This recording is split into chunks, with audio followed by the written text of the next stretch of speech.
Hey, Thabreakmasta here, and it's gonna be my Hyoka episode 12 review. I enjoyed this episode here. It was good. It was good. Chitanda, Miyaka, Satoshi, Oriki. It was good. All good stuff. All good stuff. So basically, they ended up. It's a cultural festival, the 54th cultural festival. So everything's going down at this time, and so they have the anthologies to sell, their books that they're the whole stuff they were doing before. So they got this stuff. They got to sell these books now. And they were supposed to only make 30 copies, but they ended up making 200 over a mistake that happened. And so, but they're gonna have to try and sell as many as they can because that's too many copies. So they're trying to figure out how to sell it. And so basically, they're thinking of this plan. Basically, Satoshi and Chitanda were supposed to be the negotiators, trying to get people to check out their stand to go buy these anthologies, and and just negotiate and help each other out. And Oriki thought about this too, and he's like, "Oh, yeah, you can go there." Miyaka has to go to another stand for the manga society because she works on the manga society, and she's cosplaying as someone. Now I don't know who the character was exactly. She was explaining it, but I don't know the manga. It's a really old manga you're saying, and so I don't really know exactly who the character was, who she was exactly. But that left Oriki all alone, and he's like, "This is perfect. I'll be the person to stay in the stand, and y'all go out there and go play." I mean, he's like, "This is finally get the break. I can be my low energy self." So I laughed at that. I'm like, really? Oh yeah. And we also see Satoshi. He just comes in, and he has this Jupiter on his head, the big old planet on his head, and he just I'm not exactly sure what the heck he was trying to do, but yeah, he had that big old thing on over his head, and he looked silly. And Oriki's like, he started talking serious with that on, because he just looked funny. He looked funny.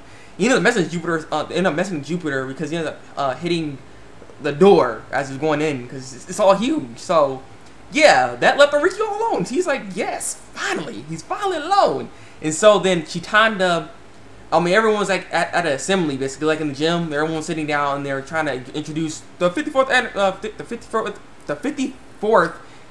annual cultural festival, and so they're getting that done. They're like, that was it. They thought that was it, because usually they say that, I guess they leave or something, because everyone's getting up. But then all of a sudden this play started happening. Everyone started freaking breakdancing. I'm like, what's going on here? I'm like, I'll probably stay to see that, but people have to man their stands. I mean, people gotta go somewhere, Like, to me, honestly, I would not want to be in a club at this time, because this looks fun. Yeah, you know what I'm saying? There's so many things you can do. So I'm just like, it sucks that you have to be in a club and you have to, go do what you gotta do with the club, because then you can't just stay to see all this stuff.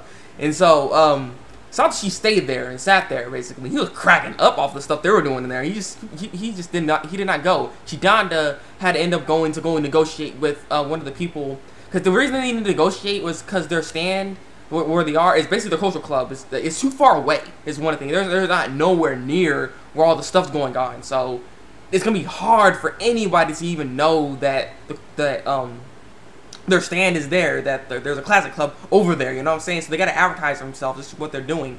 So I think Satoshi's supposed to advertise and Chitanda's supposed to negotiate, but Satoshi's supposed to be helping her for this negotiation, for the fact that she needs to talk to the executive of this whole thing that's going on right now, this whole cultural festival. And so she ends up trying to go see, but she kept getting sidetracked like crazy. There's so many things going on, so she's like, "Oh man, this looks so fun," and she got wrapped up in everything. Really, it didn't matter what it was. Like, you wanna try this? Oh, one of the things that's kind of cool I like to see in this, it made me miss a show. I gotta get back to watching it.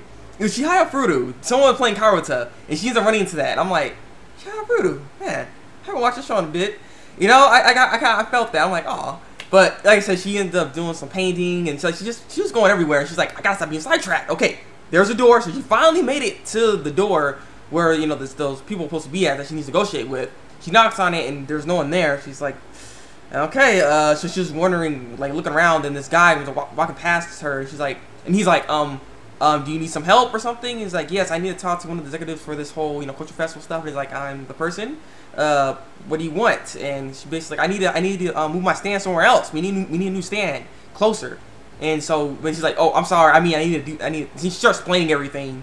And basically, they couldn't do anything. She explains all this.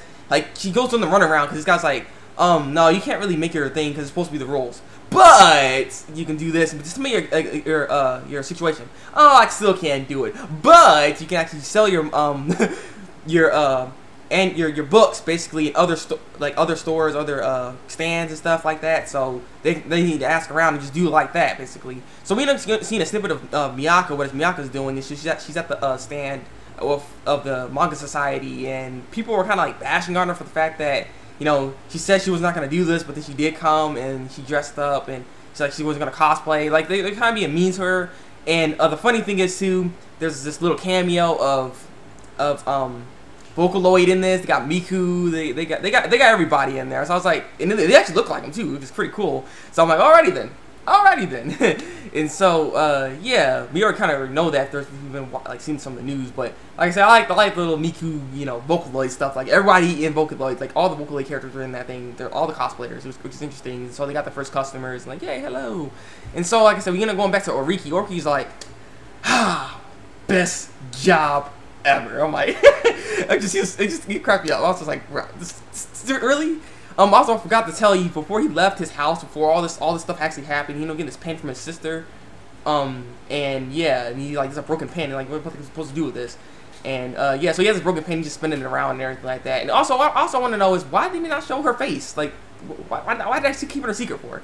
But I don't know. So he's just sitting there. He looks outside and sees the people, like some people singing and stuff like that. And then they see there's some. They end up seeing something's wrong with their, like something's going on with their little stand, and something's not right. So he's like, okay. He ends up going back in there. He's like, man, this is great. But then this Mohawk dude with some flags in his hair. He looked like a punk, like a punk person. He's like, this guy's a punk. This guy's a punk. Look at this guy's punk. He has some weird shoes on though. He look weird. He's part of the fashion club. What kind of fashion? If you see this dude, what kind of fashion is this? What is this? So yeah, but he ends up going in there. And he's like, "What y'all selling?" Because he's like, "Oh, nothing." Or that's what Ricky says. Like, "Oh, wait a minute. No, we're selling books. You know, anthologies. You know, you can buy one. They're 200 yen. They're 200 yen."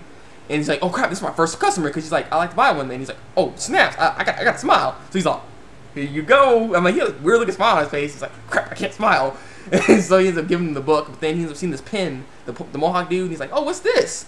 He's like, "Oh man, I can't believe it. Can I see this for a sec?" He's like, "Oh man, it's amazing. Like, it's a great pen all of a sudden." He's like, "Well, you can have it because, you know, I was gonna throw it away anyways." And he's like, "Thank you." It's the same pen that his sister gave him. So I don't even know why he was just give it to him like that and throw it away. That's kind of messed up. I mean, I don't know. So that guy ends up having the pen. He's still just sitting there now. He's like, at least that's one customer down. Because he just wrote down basically like, I would buy a book, or at least buy 2 books. Mayako would buy 2 books. You know, it amounts to about 12 people buying a book. But then I guess now it's 13. So hopefully maybe they get some more people coming over there. Because like I said, I need some advertisement.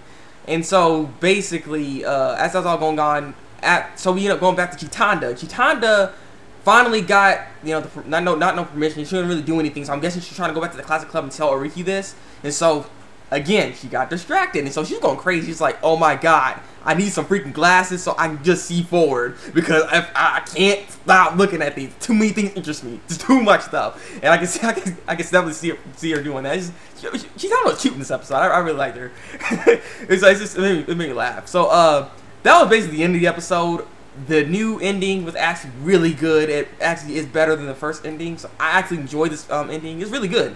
You gotta check it out. You know, I'm looking forward to seeing or hearing the full version of the song, and just like the ending animation and stuff is nice. I like it. I kind of wanted to talk about that because it looked really good, and it's like Sherlock Holmes, I guess. Oh no, maybe like Lupin the Third ish or something. It looks nice though, nonetheless. But yeah, so this has been my review of Hyouka. What are your guys' thoughts on this episode? I really enjoyed this episode because just seeing Chitanda just walk around, run around, see some cameos of like Shiafuru with Karuta to freaking Miku in this. Like, I don't know, it was nice. I really enjoyed this. So you know, leave your thoughts and opinions down below in the comment section, and if you like this review, and subscribe to my channel if you want to see some more Hyouka reviews. So yeah, it's been the Thabreakmasta, and until then, break out.